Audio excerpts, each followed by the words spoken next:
plein de matières.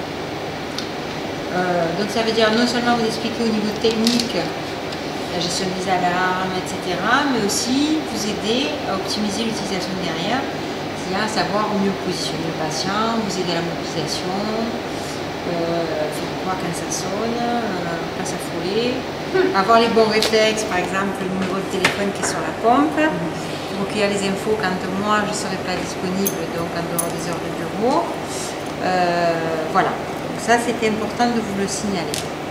Pourquoi je suis là? Parce qu'on est dans une période d'essai qui se clôture semaine prochaine, logiquement, sachant que si le patient a besoin du matelas, il le gardera tant qu'il en a besoin. On s'arrangera avec Mme Bohème. Et donc ces essais, c'est pour le renouvellement du marché. Il y a un appel d'offres qui a été lancé, donc on a un renouvellement de marché par rapport au support inactif que vous utilisez aujourd'hui, celui qui est dans le box qui est juste en face. Donc sur ce type de support là, vous êtes sur un système de turbine, donc avec un air pulsé, comme vous aviez probablement l'habitude, si vous êtes là depuis un petit moment, à savoir d'utiliser le TerraCare qui était chez Classy avant le vert, avec un système de turbine avec un gros bloc moteur. Voilà. Donc là, vous avez un matelas avec une housse en Dartex qui vous est proposée, sachant qu'il y a deux housses différentes qui existent, une housse en Dartex et une en Advantex. La housse Dartex, elle est extensible dans tous les sens, elle permet un bon enfoncement du patient dans le matelas, mais elle adhère un petit peu plus que l'Advantex. C'est-à-dire que si un jour vous avez un patient qui est difficile à mobiliser, peut-être qu'il sera judicieux de préciser que vous voulez une housse en Advantex. Aujourd'hui, ça sera possible puisque vous ne passez plus les housses en autoclave, comme vous le faisiez avant, et que vous utilisez donc le matelas avec votre drap coton dessus classique. Sachant que je vous ai donné quand même avec chaque matelas deux housses supplémentaires. Donc Simone quelque part doit en avoir deux du premier qu'elle ne m'a pas rendu et deux de celui-là, à moins qu'elle ait rendu à l'ATP que je ne suis pas au courant. Donc, logiquement vous devriez avoir au minimum deux housses supplémentaires au cas où elle soit tachée, que vous vouliez la changer. C'est un système de zip, donc de fermeture éclair, il suffit de le déclipper pendant que le patient est au bain ou quoi et vous changez votre housse tranquille. Vous la mettez de côté, pareil, vous me la rendez comme vous rendiez les autres sur le même principe. Donc ce matelas-là, c'est bien un matelas, donc c'est que de l'air. Il est positionné directement sur votre sommier et il est constitué de deux couches différentes d'épaisseur d'air actif. Là, vous avez celle de dessous qui est un système de monobloc. Vous avez celle de dessus avec des cellules qui sont complètement indépendantes. Comment elles sont faites? Elles sont faites en 3 zones différentes.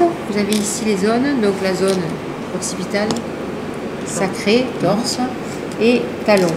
Sur les cellules talons, vous avez la possibilité sur le côté de faire des systèmes de décharge. Si vous avez un patient à un moment donné qui a une escarre talonnière qui vous cause un problème, vous ouvrez la fermeture éclair et vous mettez en fait le système de robinet ici, dans le sens opposé du sens du tuyau. Ce qui fait que ça va dégonfler la cellule et vous allez avoir votre cellule et votre zone donc qui est sur le talon qui sera en décharge complète. D'accord. Évitez d'en décharger deux à côté.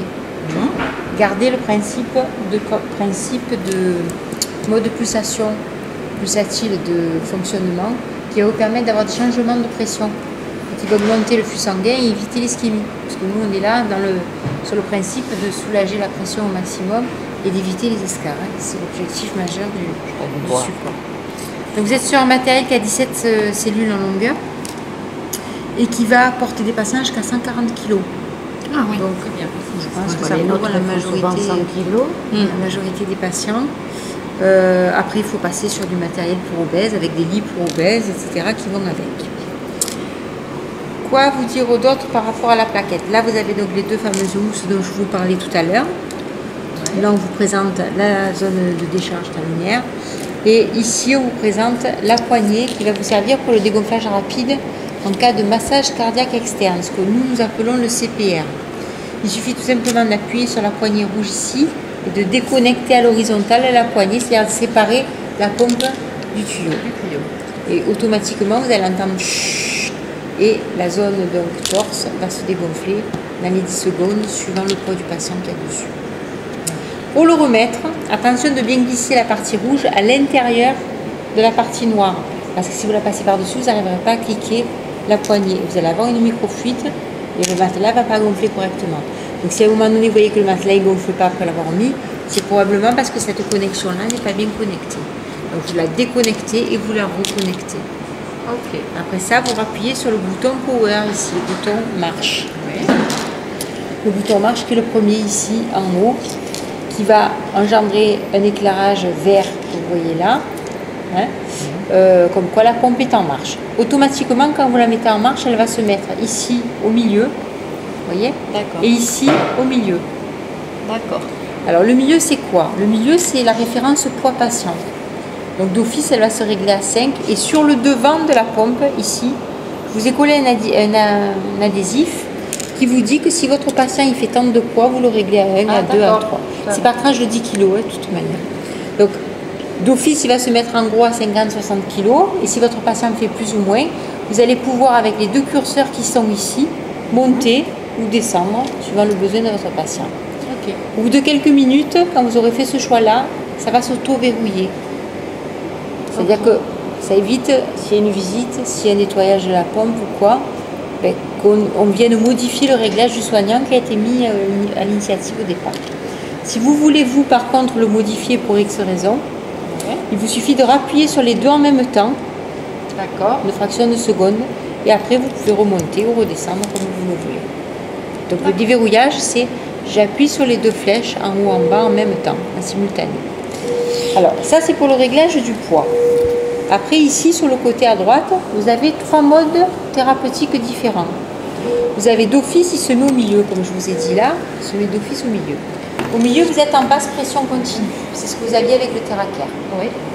Il sait ce qu'il a à faire quand il Si vous avez un patient qui est vraiment à risque, moi, et qui n'a pas de fracture instable, À risque au niveau escarpe. oui, au niveau escarpe, et où il n'y a pas de problème de fracture instable. J'ai bien entendu. Ça, c'est important, c'est pour ça que je le répète. Parce qu'il y a des mauvais élèves qui n'ont pas bien écouté. Non, mais on avait un souci de malade. Alors on n'a pas entendu. Donc voilà, ici, si vous avez le patient qui est très à risque et que vous vouliez vraiment bénéficier de optimiser, si vous voulez, la prise en charge de prévention au niveau de l'escarpe, je vous conseille de le mettre en mode pulsatile. C'est le mode où vous avez le dessin qui fait une descente comme ça et pas un trait droit. Si vous le mettez comme ça, en fait, ça va faire des changements de pression. Le matelas, il va changer. Il va dégonfler, il va regonfler, suivant les zones. Hein, ça va changer les points d'appui, donc augmenter le flux sanguin par le système de pression et de changement de point d'appui. Si vous avez un soin à faire, le soin, il faudra appuyer sur le même bouton qui vous change le mode au 3e mode, c'est-à-dire la pression qui monte. Vous avez un dessin comme ça. Oui, comme quand on change on les tourne et tout ça, ça les met en pression pour maximum. tout ce qui est mobilisation de patients, pour les soins, etc. C'est le premier, hein, c'est le schéma. premier schéma. Ça monte vers le haut. On fait un trait qui monte vers le haut. Quand vous appuyez là-dessus, le curseur ici va monter direct à 8 et vous allez entendre la pompe qui va... D'un coup, elle va gonfler. Hein, et elle va se stabiliser ici pendant environ 10 minutes, on va dire. Au bout de 10 minutes, d'office, elle reviendra au mode initial. Pourquoi? Parce que c'est un mode de surgonflage et que donc c'est pas un choix thérapeutique et il faut qu'il y ait une sécurité, donc ça revient d'office au mode initial.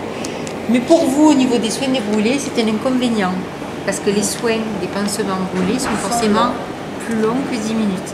On le sait, mais malheureusement, on n'est pas en mesure de le modifier. Donc ça veut dire soit un dégantage, soit une personne à côté qui relance, soit la compresse. Oui. La petite compresse qui va bien.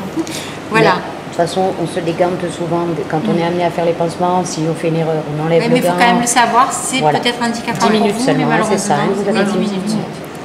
Voilà. Donc ça, c'est au niveau des fonctionnalités. D'autres trucs. S'il y a une alarme qui se met à sonner, vous allez avoir une alarme ici basse pression ou coupure secteur. Basse pression, ça sera ce qu'on a vu tout à l'heure ici. En général, c'est ça, la fuite, qui n'est pas bien connectée. Ou bien que vous avez perforé une cellule, les 3 quarts du temps, c'est ça. Ça peut arriver, parce que nous, on travaille avec les lames, les silets là, les aiguilles beaucoup. Donc, voilà. Donc, l'alarme, ça sonne où? L'alarme sonnera ici, en visuel et en sonore. Ok. Hein, voilà, au niveau des fonctionnalités. Ce que je vous conseille, sur ce type de matériel, il faut éviter tout ce qui est cale de décharge, sauf cas particulier. Et dans la majorité des cas patients, il faut éviter la cale de décharge. Alors je ne vous parle pas de la cale de positionnement, faites bien la différence entre la cale de décharge et la cale de positionnement. Le positionnement, C'est un objectif de soin